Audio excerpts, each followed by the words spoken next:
Contemporary architecture, why our buildings look the way they do. You know, we're surrounded by buildings every single day, but have you ever just stopped and really wondered why they look the way they do? I mean, seriously, think about it. The incredible, smooth, flowing curves on a new museum or a skyscraper that seems to just defy gravity. That's a whole different universe from the blocky buildings of just a few decades ago. So what on earth happened? What's going on behind the scenes? Well, it turns out there are three huge forces at play, and in this explainer, we're going to unpack them. We're talking about the digital revolution, the climate crisis, and this really deep search for meaning in our buildings. These three things are totally reshaping our world. All right, first up, the digital revolution. This one's a biggie. The computer has basically handed architects a brand new set of superpowers. We've gone from pencil and paper to algorithms and code. And that means architects can now design and build shapes that honestly used to be pure science fiction. And at the heart of this is something called parametric design. Now stick with me, it's not as complicated as it sounds. Think of it like this. Instead of drawing a fixed blueprint, an architect creates a set of rules, a recipe, if you will. So you can tell the computer, I want this much sunlight, and poof, the model changes the entire building to make that happen. It's like the design is alive, constantly adapting. And if we're talking about pioneers in this digital world, you have to talk about the one and only Zaha Hadid. Her firm, ZHA, became absolutely legendary for these jaw-dropping fluid buildings. They look less like they were built and more like they were poured into place. She really showed the world that with these new tools, the only limit is your imagination. Just look at this thing. This is her vision in action. The Beijing Daxing International Airport. I mean, come on. That's not just a building. It's a piece of sculpture. It looks like it landed from another planet. And the crazy part is, this super complex star-shaped design, all created with those parametric tools, isn't just for looks. It's also ridiculously efficient at getting millions and millions of people where they need to go. Okay, so computers opened up this whole new world of crazy shapes. But at the exact same time, another massive force was building, the climate crisis. And architects had to start taking responsibility. But here's the interesting question they started asking. What if being green didn't have to mean being, well, boring? And that's where this quote from Danish architect Bjarke Ingels comes in. He has this philosophy called hedonistic sustainability. The name is a mouthful, but the idea is brilliant and simple. Sustainable cities should be more fun to live in. Why can't what's good for the planet also be good for us? And maybe even a blast. And his firm, BIG, has basically made this their signature move. They look at a really serious problem, like waste management or overcrowding, and they flip the script. They ask, okay, how do we solve this, but also make it awesome for the people who live here? Okay, perfect example. Their Mountain Dwellings project in Copenhagen. The challenge was simple. They needed apartments and a parking garage. The boring solution? 2 separate blocks. But what did BIG do? They smashed them together. They built this incredible terraced apartment building right on top of the parking garage, like a man-made mountain. And the result is genius. Every single apartment gets its own rooftop garden and a fantastic view. They took a boring problem and turned it into paradise. And this sustainable thinking can go even deeper. There's this philosophy from William McDonough called cradle to cradle. And his big idea is, forget about reducing waste. Let's just eliminate it.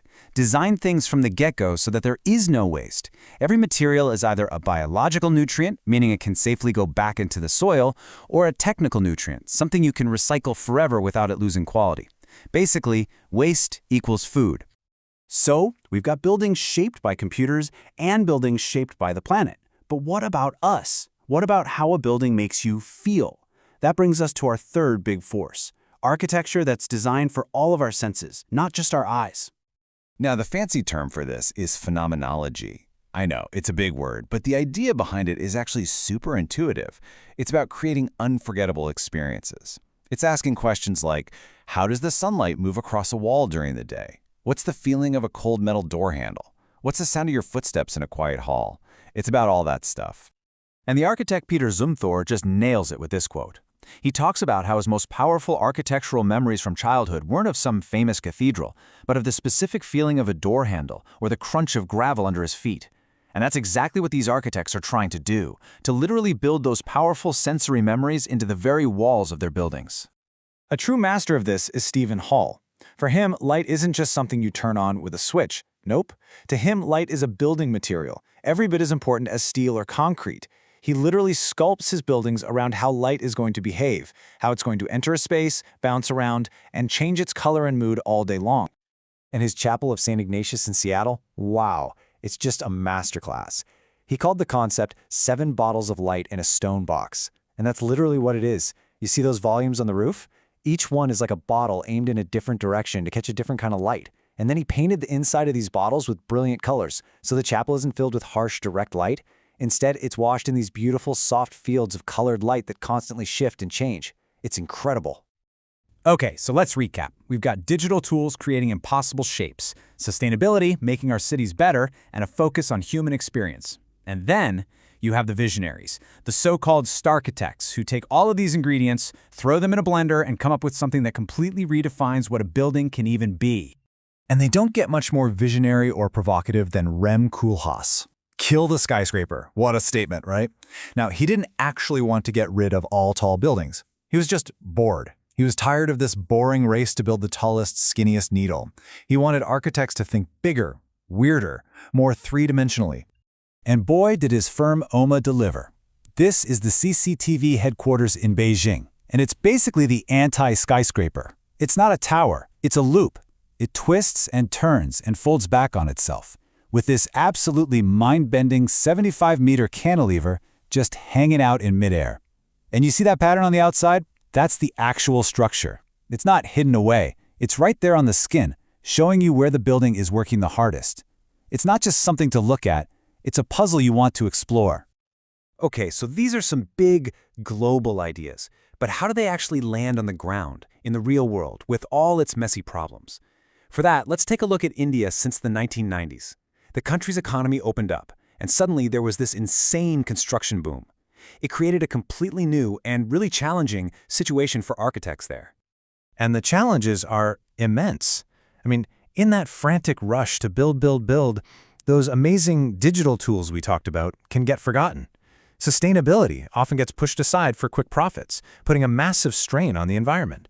And that search for a deeply experiential architecture that feels modern but also truly Indian, well, that's a real struggle when it's just easier to copy styles from somewhere else.